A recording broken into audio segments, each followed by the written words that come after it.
Yes, before I start, I would like to thank our National Youth Union for organizing this meeting. The youth from the states, the youth from the National Youth Union headquarters here, and all of you.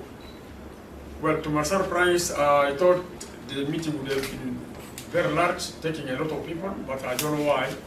Because here with the National Union, we have the youth organizations within Juba. This hall I expected to be full. And to my surprise, there are no young men and there are no young women. I don't know why. You are always talking about women, lady equality, balance, and so on. So I don't know what has happened.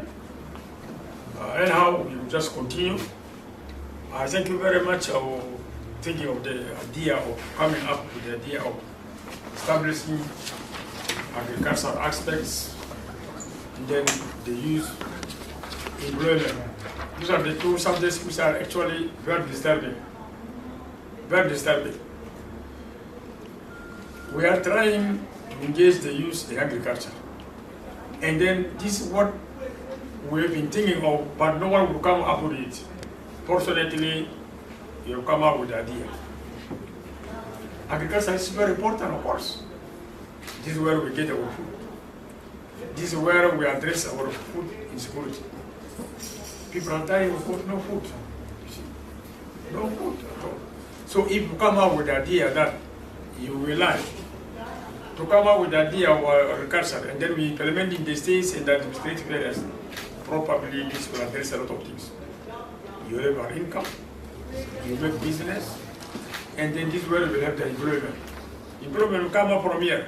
You will be connected to other markets where you will see that your economy is moving, and then you increase the house economy.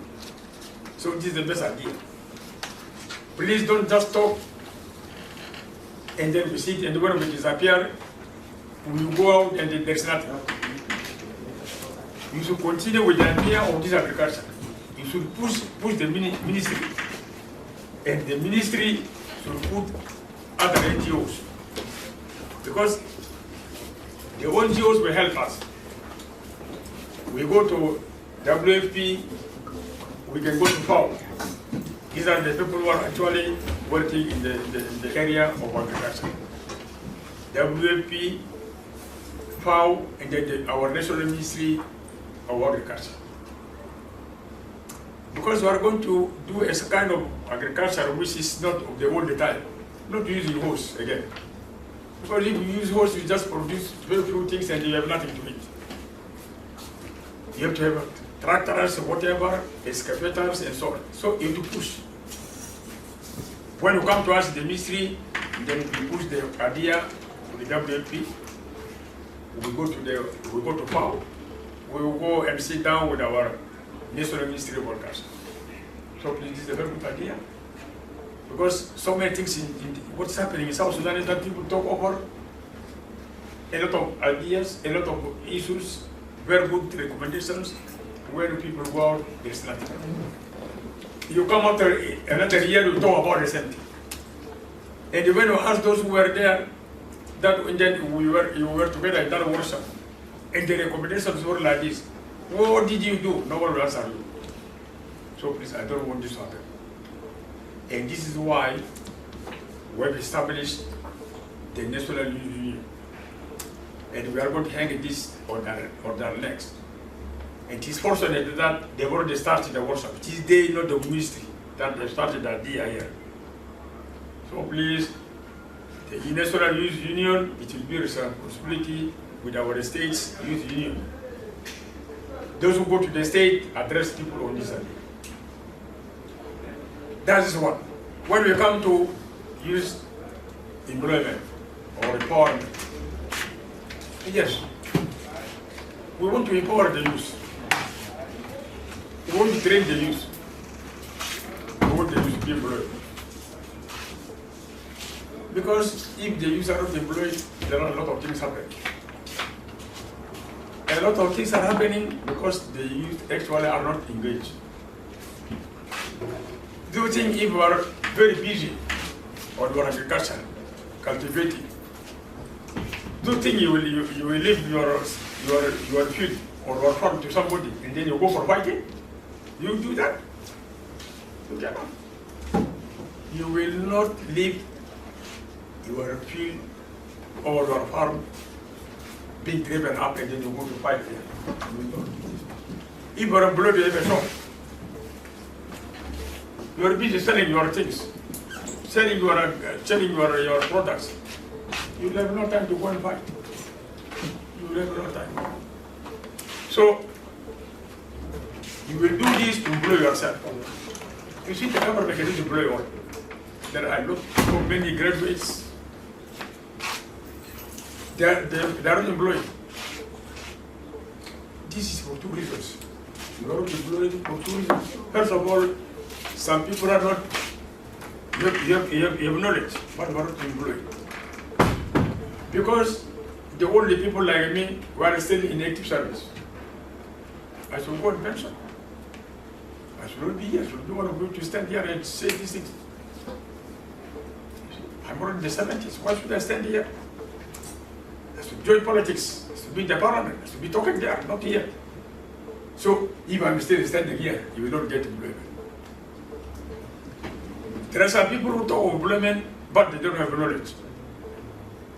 They are not educated. You see, education is not only writing and speaking, with the quality. Not only because you know to speak English, you know to read and you know to write, no, quality education. Able to talk loudly with a lot of information, people understand what we say.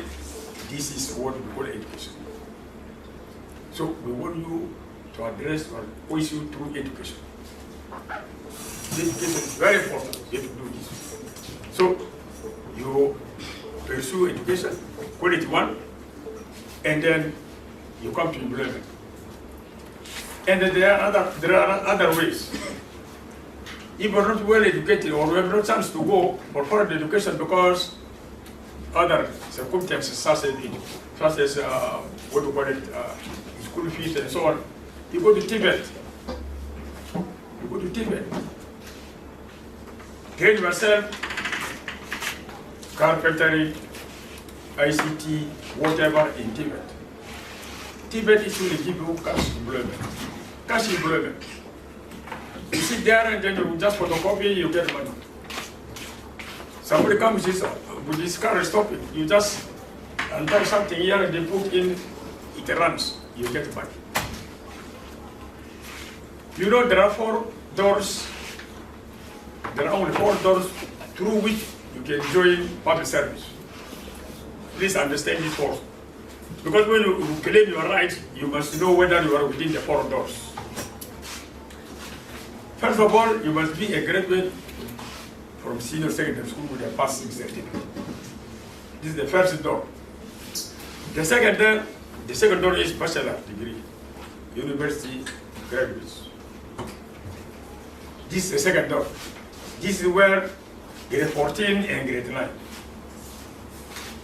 The third door is classified, is skilled and classified stuff. He is skilled, but it's unclassified. We won't know why he is skilled and he is unclassified.